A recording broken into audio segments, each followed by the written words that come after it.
ketidakmampuan kaum ateis mengenal Tuhan. Seorang filosof bernama Friedrich Nietzsche menyatakan, God ist tot. God bleibt tot. Und wir haben ihn getötet. Tuhan sudah mati. Tuhan tetap mati. Dan kita telah membunuhnya, Nietzsche Friedrich. Die Frohliche Wissenschaft, Drittes Buch, Aforismus 125 der Tolmens, KSA 3, S480 FF. Pernyataan di atas merupakan kritik Nietzsche terhadap nilai-nilai keberagamaan Kristen saat itu, yang dipengaruhi ajaran Plato. Nietzsche menganggap kekristenan mengajarkan orang untuk menolak, membenci, dan melarikan diri dari kehidupan dunia demi akhirat. Padahal menurutnya, akhirat hanya mitos yang bersifat imajiner. Bagi Nietzsche, para tokoh agama adalah pengajar-pengajar maut karena membuat orang berpindah fokus dari hidup ke kematian. Nietzsche mengajak manusia lepas dari intervensi ilahi dan nilai tertentu menuju kehidupan tanpa nilai sebagai syarat mutlak mewujudkan hidup penuh makna. Ajaran Nietzsche ini melahirkan paham nihilisme dan ateisme. Nihilisme memunculkan perasaan skeptis terhadap semua tatanan Tuhan yang tidak relevan dengan perkembangan zaman. Faham itu menganggap Tuhan sebagai penghalang bagi manusia untuk mengembangkan diri. Karena itu Tuhan harus ditiadakan dalam pikiran manusia. Inilah awal munculnya paham ateisme.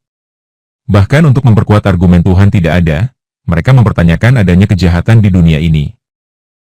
Selama masih ada kejahatan, segala macam pembuktian adanya Tuhan, menjadi tidak berarti. Hans Kung, seorang teolog Katolik terkemuka menyebut, masalah kejahatan dijadikan sebagai the rock of atheism, atau batu karang fondasi ateisme yang begitu kuat dalam membuktikan Tuhan itu tidak ada. Fitrah manusia mengakui adanya Tuhan.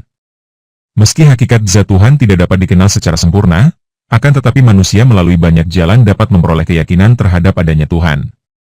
Konsep tentang Tuhan sesungguhnya mudah dipahami, termasuk oleh mereka yang mengingkari keberadaannya. Sebab konsep ini sudah ada dalam benak manusia sendiri. Setidaknya manusia mengetahui bahwa Tuhan adalah pencipta seluruh entitas dan eksisten.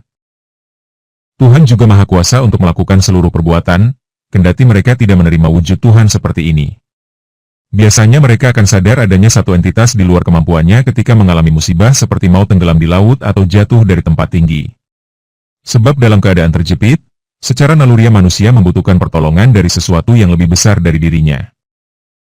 Hal ini juga terjadi pada kebanyakan orang jahat dan tiran. Tatkala terjerembab dalam berbagai musibah dan penderitaan, mereka akan mengingat Tuhan dan dengan tulus hati perhatiannya akan tersedot kepadanya. Itulah yang disebut fitrah. Tuhan menciptakan manusia dengan fitrah butuh kepadanya.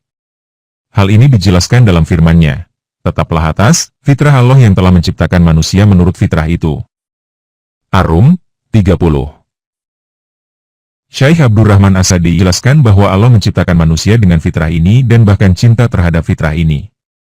Menurutnya, semua hukum syariat secara zahir dan batin telah Allah letakkan ke dalam hati manusia dan hati mereka akan cenderung pada fitrah ini. Allah memasukkan rasa cinta akan kebenaran. Tafsir As-Sadi, hal 752. Penetapan sifat wujud, ada, bagi Tuhan tidak berarti kita menetapkan harus ada yang mengadakannya. Karena, wujud, ada, itu ada dua macam. Pertama, wujud zati, ada dengan sendirinya, yaitu apabila keberadaannya bersumber pada dirinya, bukan didapatkan dari yang lainnya. Inilah keberadaan Tuhan dan seluruh sifatnya.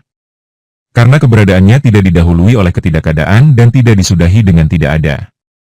Ini sesuai firman-Nya, Dialah yang awal dan yang akhir, yang zahir dan yang batin. Dan Dia Maha mengetahui segala sesuatu. Al-Hadid 3.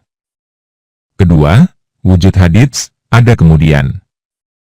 Yaitu sesuatu yang baru ada setelah sebelumnya tidak ada. Macam inilah yang harus memiliki pihak yang pengada yang mengadakannya atau pencipta yang menciptakannya, yaitu Tuhan. Dalam hal ini Allah berfirman, Allah menciptakan segala sesuatu dan Dia memelihara segala sesuatu. Kepunyaannya lah kunci-kunci, perbendaharaan, langit dan bumi. Dan orang-orang yang kafir terhadap ayat-ayat Allah, mereka itulah orang-orang yang merugi. Az-Zumar 62-63. Berdasarkan hal ini, Allah disifati dengan sifat maujud, ada, dan dapat dijadikan berita dalam ucapan. Maka dapat dikatakan bahwa Allah itu maujud, ada. Akan tetapi, wujud bukan nama, Dia hanya sifat, Fatwa Lajnah Daimah 319191. Ini artinya setiap manusia memiliki makrifat, pengetahuan dan kecondongan kepada wujud Tuhan yang maha segalanya melalui jalan hati dan fitrah.